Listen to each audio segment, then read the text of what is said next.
O presidente Joe Biden está recebendo em Washington líderes de 8 países do Sudeste Asiático. Vamos até Nova York conversar sobre isso com a correspondente Candice Carvalho. Candice, bem-vinda, boa tarde para você. A gente sabe da aproximação que o Biden tem hoje com a Europa em especial e agora ele busca cada vez mais apoio também na Ásia, correto? Isso mesmo, Tralli. Boa tarde a você, prazer estar aqui, boa tarde a todos. A guerra na Ucrânia aproximou muito os Estados Unidos de aliados europeus, só que hoje a gente sabe que o principal rival dos Estados Unidos é a China. E não bastam aliados europeus para lidar com a China. O governo americano entende que é preciso também fortalecer as relações com países asiáticos e por isso, então, Joe Biden recebe pela primeira vez em 45 anos lideranças de um bloco do sul da Ásia, países da ASEAN, que é a Associação de Nações Sul-Asiáticas, recebe na Casa Branca. O encontro que começou ontem, hoje segue acontecendo. Representantes do Brunei, da Indonésia, do Camboja, Singapura, Tailândia, Laos, Vietnã, Malásia e Filipinas estão nesse momento aqui nos Estados Unidos para esse encontro. É mais um sinal de que os Estados Unidos querem fortalecer essa aproximação. Um outro indício de que os Estados Unidos estão mais de olho na Ásia é que Biden, na semana que vem, viaja para o continente asiático, uma viagem de 5 dias. Vai ser a primeira visita de Biden à Coreia do Sul e ao Japão desde que ele se tornou presidente. Os Estados Unidos tentam mostrar também que são bons parceiros e amigos não apenas da Europa, mas também, como eu falei, da Ásia. Tralli. Muito bem, vamos ver uma reportagem que foi preparada em relação a esse tema, de política internacional. Acompanhe com a gente aí, por favor.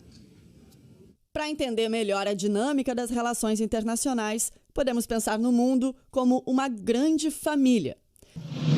Se uma parte da família ou uma região do mundo recebe mais atenção que a outra, é preciso compensar.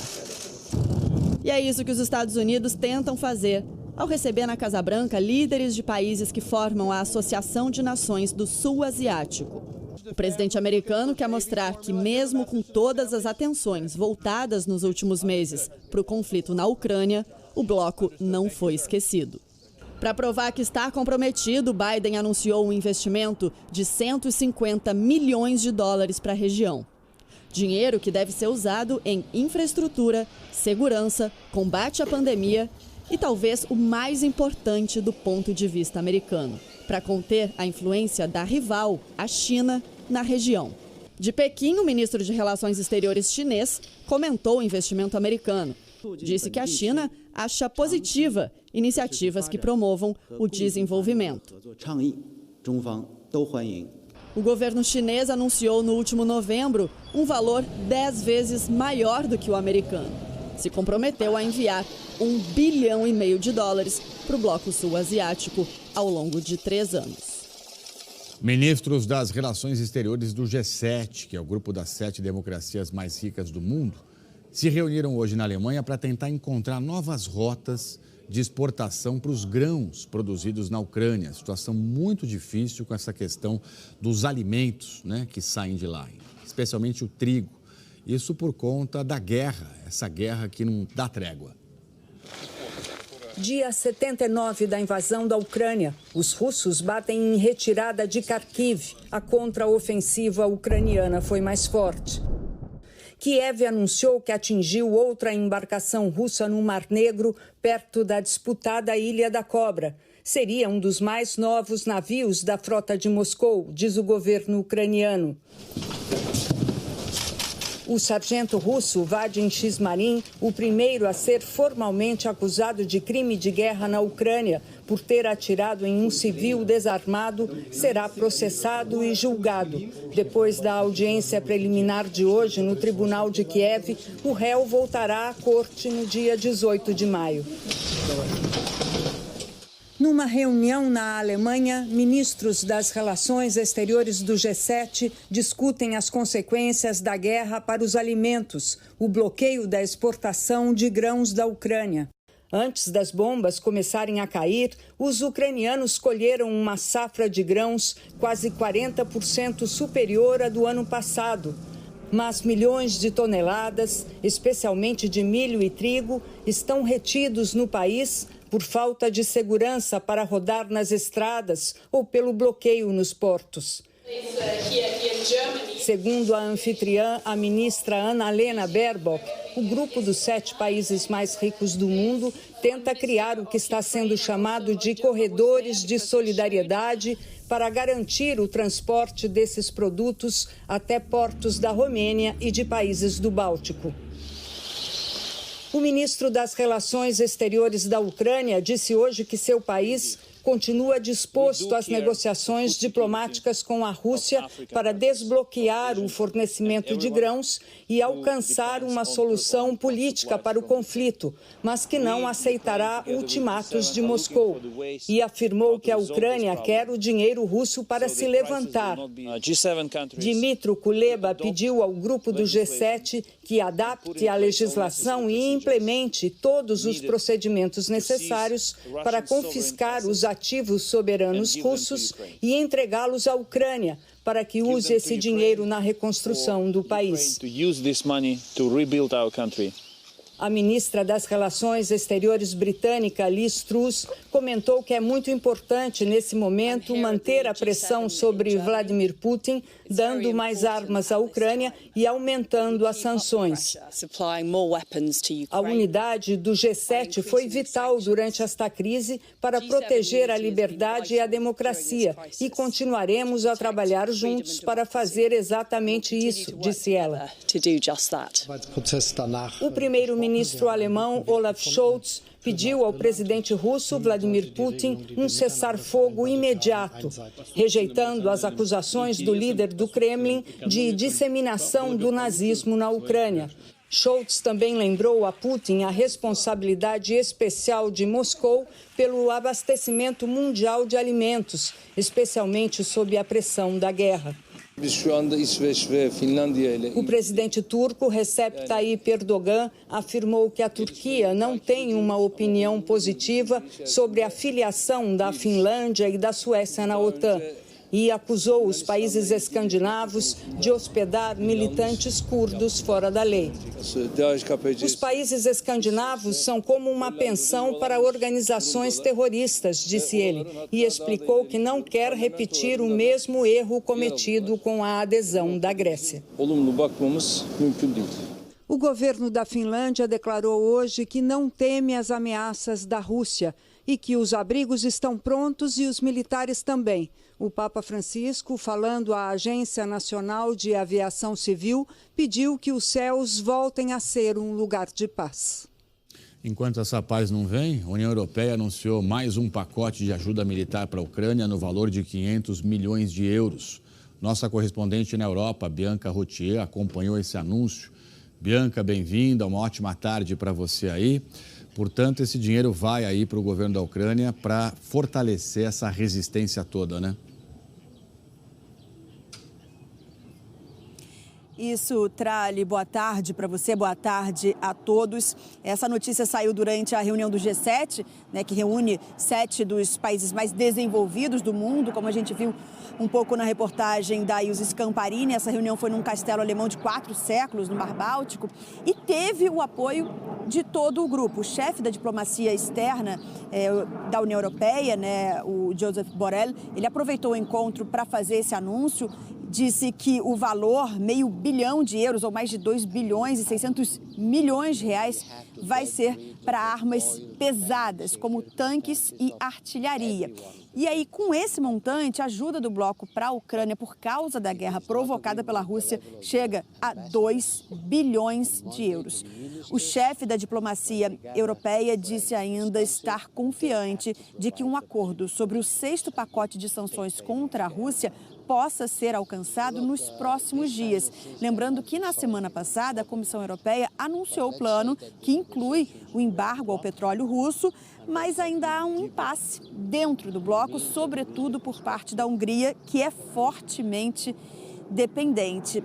Trali, o Borrell disse ter certeza de que os 27 países vão chegar sim a um acordo, porque se livrar da dependência do petróleo da Rússia é fundamental.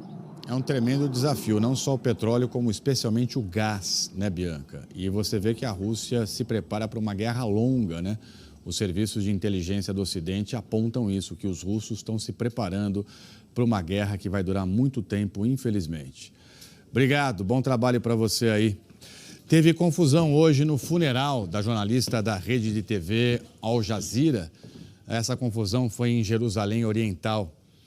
Olha só, centenas de palestinos se juntaram do lado de fora do hospital onde estava o corpo da repórter. Policiais israelenses bateram nas pessoas com bastões, teve muito empurra-empurra e no momento o caixão quase caiu no chão.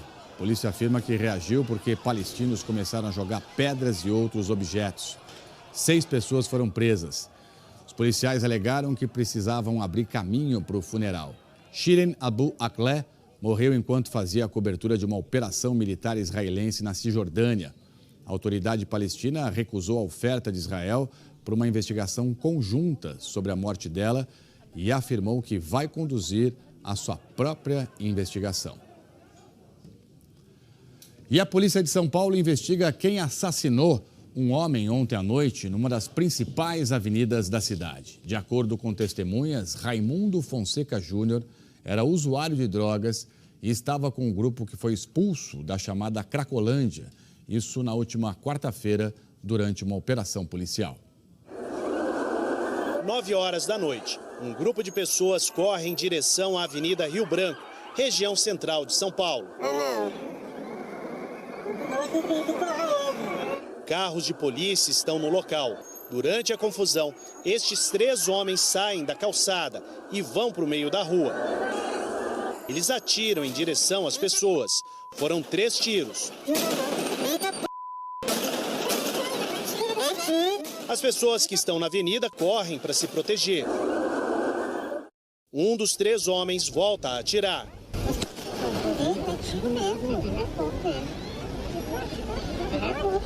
As pessoas correm entre carros e ônibus. Os 3 homens caminham no corredor de ônibus. Dá para ver que um deles carrega uma arma longa.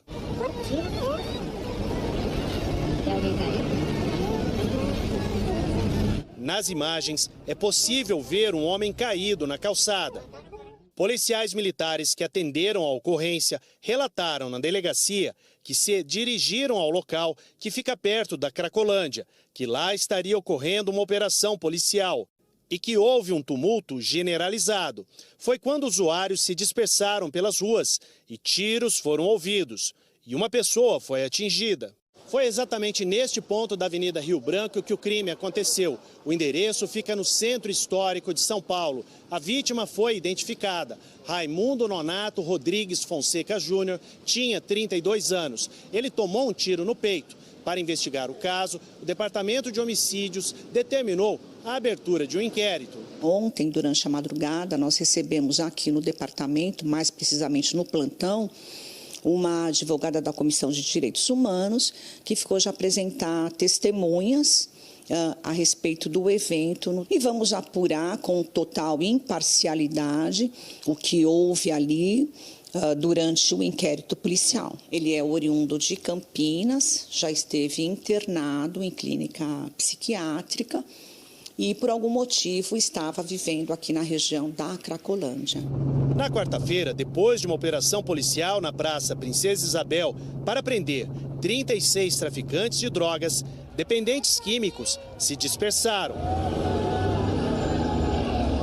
Ontem, o jornal Hoje mostrou que há 2 dias eles perambulam pelas ruas do centro. Lideranças que trabalham com a população em situação de rua pediram que a polícia esclareça o mais rápido possível o assassinato de Raimundo, que o assassino seja preso. Jamais é admissível tirar uma vida, seja ele de usuário ou não.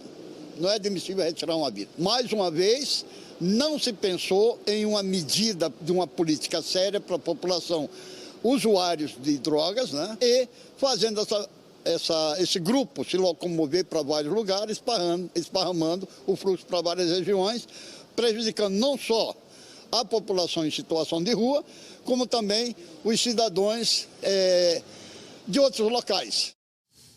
polícia falou que o Raimundo Fonseca Júnior tinha passagens por roubo e furto. Fundamental que haja, portanto, investigação rigorosa e independente para apurar quem foi que deu esse tiro no peito dele que acabou o matando. E essa questão da Cracolândia em São Paulo, né? Porque sai de um canto, vai para outro, sai de um canto, vai para outro. E, infelizmente, é um drama humano, né? Que requer muito mais do que polícia para ser resolvido. Olha isso, uma mulher que passou mais de 70 anos em situação de exploração no Rio de Janeiro é o caso mais longo de condição semelhante à escravidão já registrado no Brasil. E ela foi resgatada depois de uma denúncia.